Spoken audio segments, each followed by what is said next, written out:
We are like a seed. We become what we contain. Every single thing we see started planted in our brains. And our thoughts are like the rain. And our moods are like the sun's rays feeding our fate until our roots begin to take. And our sprouts begin to shape. And the tree of life escapes branching out in love or hate to destroy or to create. I have never written a piece about peace. From the conflicts in the Middle East, I've watched the violence we repeat, but who am I to comment on your grief when I haven't known the depths of your experience or your beliefs? It's easy when I say to turn the cheek, because all I have to do is speak, and talk is cheap. It's harder when you've had to watch your back while walking down the streets, and once you've been attacked, you'd see a threat in everyone you meet. You break a sweat and your ears can hear your heart's beat, beat.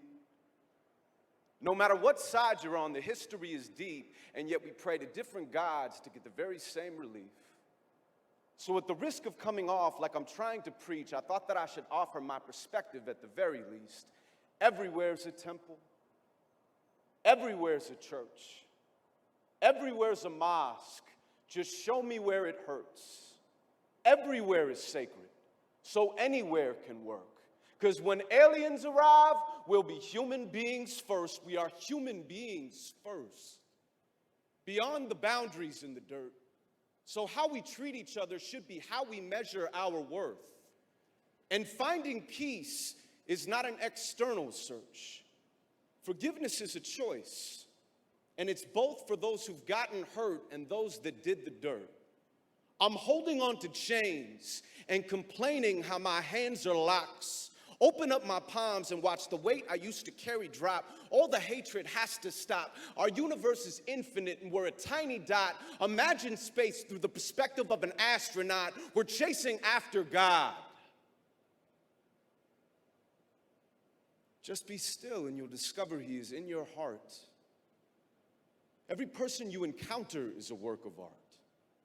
You want to change the world, change yourself and it will start. Make a shift and everything around you takes part or gets taken apart.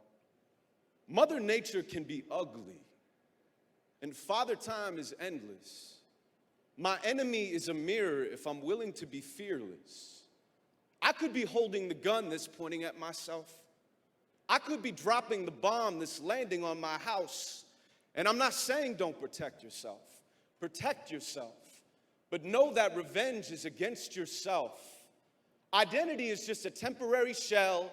My unconscious mind perpetuates my hell beyond the circumstances themselves. And I don't claim to understand the circumstances themselves, but what I know is once we're here, we have to play the hands that we've been dealt. It doesn't help me blaming someone else or feeling sorry for myself or using God as an excuse to kill at will because He's on my side, like God would choose a side against another side when He is every side. I don't argue from a point. Karma is a circle, right? If it wasn't self-defense, then it was my internal fight. As above, so below. Holding space is the most important way for giving other people room to grow. Watch what I assume to know. Take it in, but don't take it on, or I'll respond by taking people personal. Tell my truth and let it go. By letting go of truth, I never know how someone else's truth can then affect my soul. Because once the conflict is started, we forget the goal.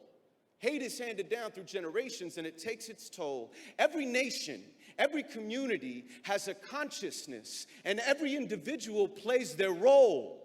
We either memorize the lines or we break the mold. We're either in a stage or on a stage. So we should question every single thing we're told. If we took all the energy we spent on waging war and put it into solving our disputes instead of making more, then maybe we could fix the problems that we think we're fighting for and soldiers wouldn't have to live and die in a revolving door.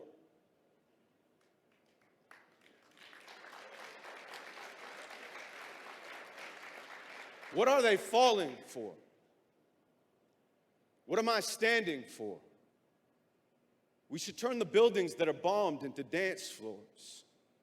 Our greatest pain can be our greatest celebration, but I promise it's in vain unless it brings a transformation. There's nothing that can bridge our separation like creation. As above, so below. Holding space is the most important way for giving other people room to grow. Watch what I assume to know. Take it in, but don't take it on, or I'll respond by taking people personal. Tell my truth and let it go. By letting go of truth, I never know how someone else's truth can then affect my soul. Because once the conflict is started, I forget to go, yeah, I know. I'm just a part in a greater whole. And everything I'll ever love disintegrates to dust. So I'm the only one I'll have to learn to trust. Finding peace without war would be hard enough. It's not us versus them. It's not us versus us. It's just us. Thank you.